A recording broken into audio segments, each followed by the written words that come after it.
pastry flour is really light and it flies everywhere. So the next thing we do is we throw all of this in, put in the cold water, add in the pastry nuggets. Really that way.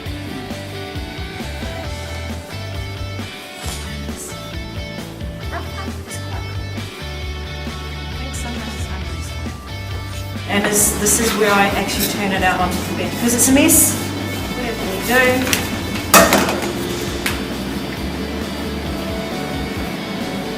Most of the water is actually here in between my fingers from where I started. So I want to bring it as much as possible into a dough before I go to the machine. It's surprising, isn't it, how much dryness stays out? But remember, we need our dough component to be as firm as our pastry nuggets and as firm as our folding in butter. So it's the same when you're using the pastry sheeter. They never put it back into start mode, ever. So you hammer away. And again, remember not to go too quickly.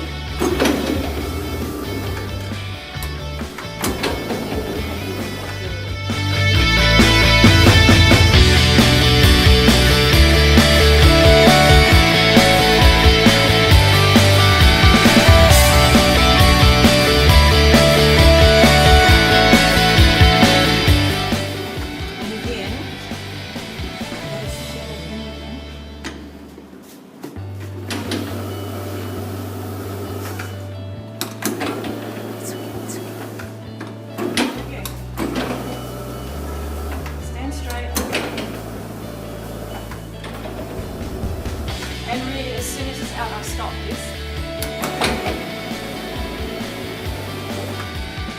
That's the one hook fold. A lot of people go center. Some people go but it is about this. Because your corners remain square.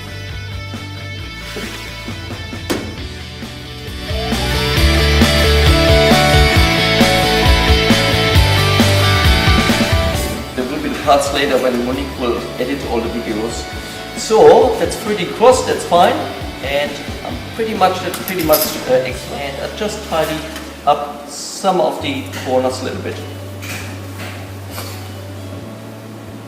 Normally I don't cut on timber, but I sort of just put a knife along, so I'm not cutting on it.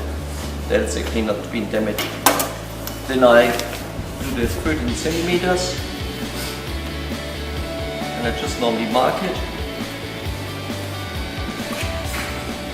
And be quite accurate with it. The reason is, if that doesn't match with the size, you can't put the slices together in the right way. So if you suddenly run out of puff pastry, that doesn't work. See, and I've got just sort of a few millimeters extra, that's fine. So measure it carefully before you cut it.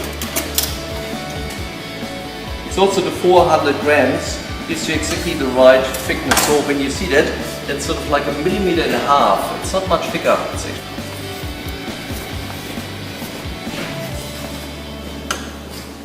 There will be a little bit of shrinkage after baking, but it's fine, that's expected. So you will have some shrinkage on there. It bakes properly. You've got a much nicer. Transfer them without actually distorting them in size.